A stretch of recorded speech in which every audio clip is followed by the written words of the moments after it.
नमस्कार मित्रों, आज हम आपको 16 सोमवार व्रत कथा सुनाने वाले हैं कि आखिरकार 16 सोमवार व्रत क्यों मनाया जाता है और इसकी महिमा और लाभ जानकर आप सब लोग आश्चर्यचकित हो जाएंगे और निश्चय ही जल्द से जल्द यह व्रत रखने का संकल्प लेंगे और विधि विधान से भगवान शिव और माता पार्वती की पूजा अर्चना करेंगे, जिससे आप सभी की मनोकामनाएं अवश्य ही पूरी हो जाएगी। एक दिन भगवान भोलेनाथ व माता पार्वती भ्रमण करते हुए अमरावती नगर में पहुँचे। उन्होंने वहां पर एक विशाल शिव मंदिर देखा। यह मंदिर वहां के राजा ने बनवा रखा था। माता पार्वती उस मंदिर में रहने की जिद करने लगी और इस तरह भगवान शिव व माता पार्वती उस मंदिर में रहने लगे। एक दिन माता पार्वती की चौसर खेलने की इच्छा हुई और उन्होंने भगवान शंकर से कहा कि हे प्राणनाथ, आज मेरी चौसर खेलने की बहुत इच्छा हो रही है। और वह दोनों वहां पर चौसर खेलने बैठ गए। जैसे ही वह खेल प्रारंभ करते, उस समय मंदिर का पुजारी वहां पर आ गया, जो कि भगवान शिव का बहुत बड़ा भक्त था। पुजारी को देख माता पार्वती ने पुजारी से पूछा कि हे पुजारी जी, यह बताएं कि इस खेल में किसकी जीत होगी। भगवान शिव का भक्त होने के कारण उस पुजारी ने झट से भगवान शिव का नाम ले लिया, परंतु चौसर खेल के अंत में भगवान शिव की हार हुई। तब माता पार्वती को पुजारी पर बड़ा क्रोध आया और उन्होंने क्रोधवश पुजारी को कोढ़ होने का श्राप दे दिया। वह पुजारी कोढ़ी हो गया। तत्पश्चात शिव पार्वती जी कैलाश लौट गए। पुजारी के कोढ़ के कारण नगर के लोग उससे घृणा करने लगे। राजा ने उस पुजारी को मंदिर से बाहर निकलवा दिया। अब वह पुजारी मंदिर के बाहर भिक्षा मांगकर अपना गुजर करने लगा। कई दिनों के पश्चात उस मंदिर में स्वर्ग से कुछ अप्सराएं भगवान शिव की पूजा करने के लिए पधारी। तब उन्होंने उस पुजारी को देखा। उन्हें बड़ी दया आई। उन्होंने पंडित से इस कोढ़ का कारण पूछा। तब पुजारी ने अप्सराओं को सारी घटना विस्तार से बताई। यह सब सुनकर अप्सराओं ने पुजारी को 16 सोमवार की व्रत रखने को कहा और इसकी पूजन विधि भी बताई।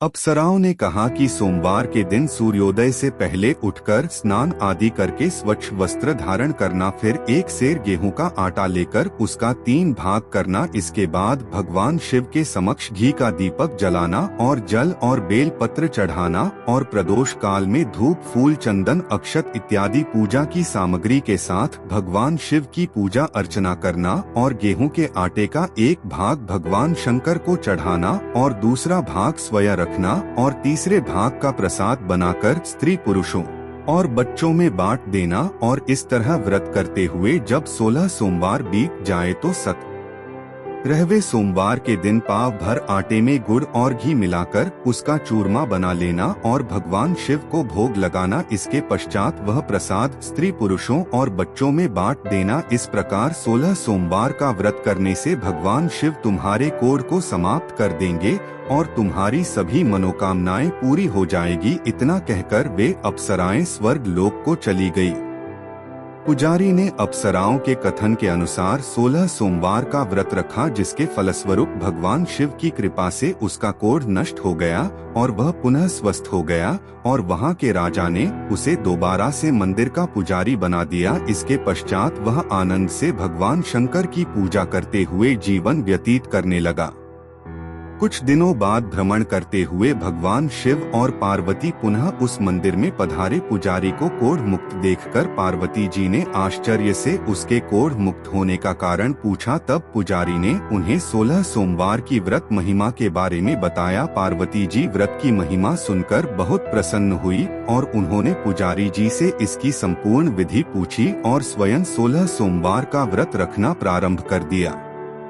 उन दिनों पार्वती जी अपने पुत्र कार्तिकेय के नाराज होकर घर से दूर चले जाने से बहुत चिंतित थी। वह कार्तिकेय के लौट आने के अनेक प्रयत्न कर चुकी थी, लेकिन कार्तिकेय उनके पास नहीं आ रहे थे। इसलिए पार्वती जी ने 16 सोमवार के व्रत के दौरान भगवान शिव से कार्तिकेय के लौट आने की इच्छा जताई और जैसे ही 16 सोमवार का व्रत पूरा हुआ, कार्तिकेय का हृदय परिवर्तन हो गया और वह अपनी माता के पास लौट आए और उनका क्रोध भी शांत हो गया।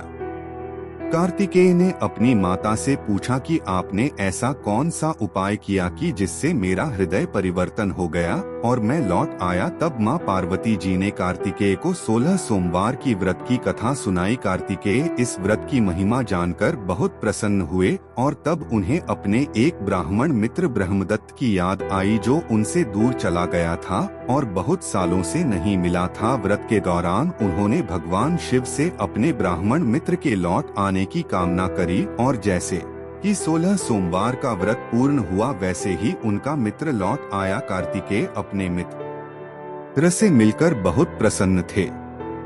तब उनके मित्र ने उनसे पूछा कि हे मित्र, तुमने ऐसा क्या उपाय किया कि मेरा हृदय परिवर्तन हो गया और मैं सिर्फ तुम्हारे बारे में सोचता हुआ यहाँ पर चला आया। तब कार्तिकेय ने ब्राह्मण मित्र को 16 सोमवार के व्रत की महिमा सुनाई और वह भी व्रत की महिमा जानकर प्रसन्न हुआ। उसने भी विधि विधान से यह व्रत किया। व्रत समाप्त होने के पश्चात ब्रह्मदत्त विदेश यात्रा पर निकल गया।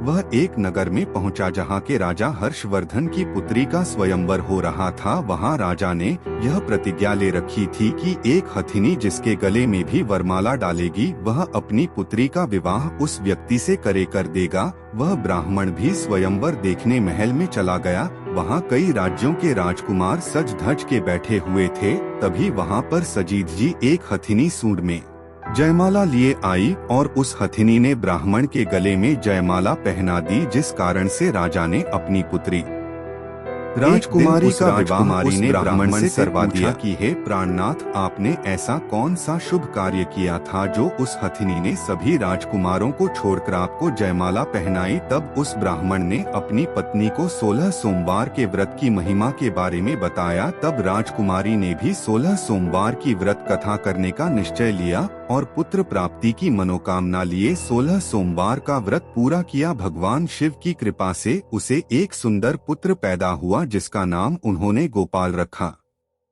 जब यह बालक गोपाल बड़ा हो गया तो उसने भी एक दिन अपनी माँ से यह प्रश्न किया कि माता, मैंने तुम्हारे ही घर में क्यों जन्म लिया, इसका क्या कारण है। तो माता ने 16 सोमवार की व्रत की महिमा के बारे में बताया तथा पुत्र को व्रत रखने की सभी जानकारियाँ दी। इस व्रत का महत्व व लाभ जानकर गोपाल ने भी विधिवत यह व्रत किया। व्रत समाप्ति के पश्चात गोपाल किसी दूसरे नगर में घूमने के लिए गया। वहाँ के राजा अपनी राजकुमारी के लिए किसी सुंदर वर की तलाश कर रहे थे। जब उन्होंने गोपाल को देखा तो उन्होंने उसे अपनी पुत्री के लिए पसंद कर लिया और अपनी पुत्री का विवाह गोपाल के साथ कर दिया। 16 सोमवार की व्रत कथा के प्रभाव से गोपाल महल में पहुंचकर आनंद में जीवन व्यतीत करने लगा। कुछ वर्षों के बाद उस राजा की वृद्ध होने के कारण मृत्यु हो गई और गोपाल उस राज्य का राजा बन गया। राजा बनने के पश्चात भी गोपाल विधिवत शिव पार्वती की पूजा किया करता था और उसने 16 सोमवार का व्रत भी रखा हुआ था। व्रत के समापन पर 17वें दिन गोपाल ने अपनी पत्नी को पूजन सामग्री इत्यादि लेकर नजदीक के शिव मंदिर पहुंचने को कहा, लेकिन उसने स्वयं जाने के बजाय दासियों को पूजा सामग्री के साथ मंदिर चले जाने को कहा और स्वयं मंदिर नहीं गई।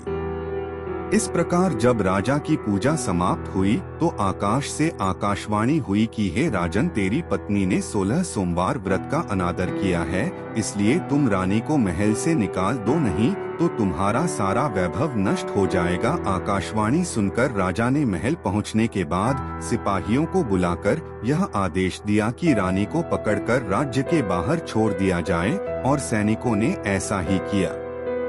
अब रानी उस राज्य में भूखी प्यासी भटकने लगी। उसने वहाँ एक बुढ़िया को देखा। वह बुढ़िया सूत काटकर बाजार में बेचकर अपना गुजर बसर करती थी, लेकिन बुढ़ापे के कारण उससे सूत का बोझा नहीं उठ रहा था। तब उसने रानी से कहा कि यदि यह बोझा तुम उठाकर बाजार तक मेरे साथ चलती हो और इसे बेचने में मेरी मदद करती हो तो मैं तुम्हें भोजन और धन दूंगी। तब रानी ने बुढ़िया की बात मान ली और बोझा अपने सर पर उठा लिया। तभी अचानक जोर जोर से आंधी चलने लगी और सूत की गठरी खुल गई और सारा सूत आंधी में उड़ गया। बुढ़िया ने फटकार कर रानी को वहां से भगा दिया। रानी चलते चलते नगर में एक तेली के घर पहुंची। उस तेली ने रानी की हालत देखकर उस पर तरस खाया और उसे अपने घर रहने को कह दिया। लेकिन तभी भगवान शिव के प्रकोप से तेली के तेल से भरे हुए सभी मटके एक एक करके फटने लगे। यह सब देखकर तेली ने तुरंत रानी को वहां से भगा दिया। रानी चलते चलते एक नदी के पास पहुंची। वह भूख प्यास से व्याकुल थी। उसने नदी का पानी देखकर अपनी प्यास बुझानी चाही, मगर जैसे ही वह पानी पीने गई नदी का सारा पानी सूख गया और रानी अपने भाग्य को कोसती हुई आगे चलती गई और जंगल में उसे एक तालाब दिखा जिसमें निर्मल जल भरा हुआ था। जल देखकर रानी की प्यास और तेज हो गई और वह जल को पीने के लिए तालाब के समीप चली गई। उसने जैसे ही जल को छुआ तालाब में अनगिनत कीड़े उत्पन्न हो गए। रानी ने उसी जल को पीकर अपनी प्यास बुझाई। चलते चलते रानी बहुत थक चुकी थी। उसने एक वृक्ष देखकर वहां आराम करने की सोची, मगर जैसे ही वह उस वृक्ष के नीचे बैठी वह वृक्ष सूख गया और उसके सभी पत्ते झड़ने लगे। नगरवासियों से यह सब देखा नहीं गया। वे सब दौड़कर वहां के पुजारी के पास चले गए और पुजारी को यह सारी घटनाएं बताई। और जब पुजारी जी ने रानी को देखा तो वह समझ गए कि रानी किसी बड़े पाप के कारण दर दर भटक रही है।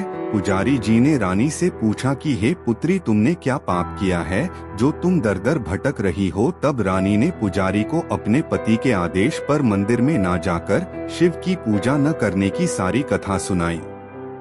पुजारी सब कुछ समझ गया। उसने रानी से कहा कि बेटी, अब तुम्हें कोई चिंता करने की जरूरत नहीं है। कल सोमवार है और कल से ही तुम 16 सोमवार की व्रत कथा करना प्रारंभ कर दो। भगवान शंकर अवश्य ही तुम्हारे दोषों को क्षमा कर देंगे। पुजारी जी की बात मानकर रानी ने व्रत रखना शुरू कर दिया और भगवान शंकर की पूजा अर्चना करने लगी। जब रानी ने 17वें दिन व्रत का समापन किया तभी राजा को रानी की याद आई और राजा ने तुरंत अपने सैनिकों को बुलाया और रानी को ढूंढने और वापस लेकर आने का आदेश दिया।